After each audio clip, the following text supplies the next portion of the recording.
ಪ್ರಗತಿ ಚಾನಲ್ಗೆ ಆತ್ಮೀಯವಾದಂಥ ಸ್ವಾಗತ. ಇಂದಿನ ಸೊಲ್ಲಾಪುರ ಹಾಗೂ ಕೊಲ್ಲಾಪುರ್ನಲ್ಲಿ ಈರುಳ್ಳಿಯ ಬೆಲೆಯನ್ನು ನೋಡಿಕೊಂಡು ಬರೋಣ. ಇನ್ನೂ ಯಾರು ಹೊಸದಾಗಿ ನಮ್ಮ ಯೂಟ್ಯೂಬ್ ಚಾನಲ್ ನೋಡ್ತಾ ಇದ್ದರೆ ಚಾನಲನ್ನು ತಪ್ಪದೆ ಸಬ್ಸ್ಕ್ರೈಬ್ ಆಗಿ.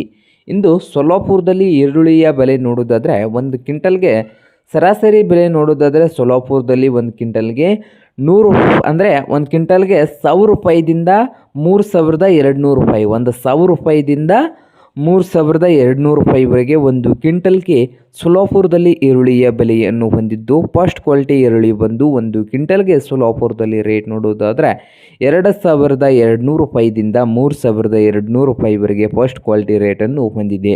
ಹಾಗೆ ಸೆಕೆಂಡ್ ಕ್ವಾಲಿಟಿ ಈರುಳ್ಳಿ ರೇಟ್ ನೋಡೋದಾದರೆ 1700 ರೂಪಾಯಿದಿಂದ 2000 ರೂಪಾಯಿ, 1700ದಿಂದ 2000 ರೂಪಾಯಿವರೆಗೆ ಸೆಕೆಂಡ್ ಕ್ವಾಲಿಟಿ ಈರುಳ್ಳಿ ರೇಟು ಸೊಲ್ಲಾಪುರದಲ್ಲಿ ಒಂದು ಕ್ವಿಂಟಲ್ಗೆ ಇದೆ. ಹಾಗೆ ಥರ್ಡ್ ಕ್ವಾಲಿಟಿ ಈರುಳ್ಳಿ ರೇಟ್ ನೋಡೋದಾದರೆ 1000 ರೂಪಾಯಿದಿಂದ ಹಿಡ್ಕೊಂಡು 1600 ರೂಪಾಯಿವರೆಗೆ ಬೆಲೆಯನ್ನು ಹೊಂದಿದೆ ಒಂದು ಕ್ವಿಂಟಲ್ಗೆ. ಹಾಗೆ ಇದು ಸೊಲ್ಲಾಪುರ್ನ ಮಾಹಿತಿಯಾಗಿದ್ದು, ಕೊಲ್ಲಾಪುರದಲ್ಲಿ ಈರುಳ್ಳಿಯ ರೇಟ್ ಬಂದು 500 ರೂಪಾಯಿದಿಂದ ಹಿಡ್ಕೊಂಡು 3000 ರೂಪಾಯಿವರೆಗೆ ಬೆಲೆಯನ್ನು ಹೊಂದಿದೆ. 500ದಿಂದ 3000 ರೂಪಾಯಿವರೆಗೆ ಗರಿಷ್ಠ ಬೆಲೆ ಆಗಿದೆ ಕೊಲ್ಲಾಪುರದಲ್ಲಿ ಒಂದು ಕ್ವಿಂಟಲ್ಗೆ. ಹಾಗೆ ಹೆಚ್ಚಿನ ಮಾಹಿತಿಗಾಗಿ ಮಾರುಕಟ್ಟೆಗೆ ಭೇಟಿ ನೀಡಿ.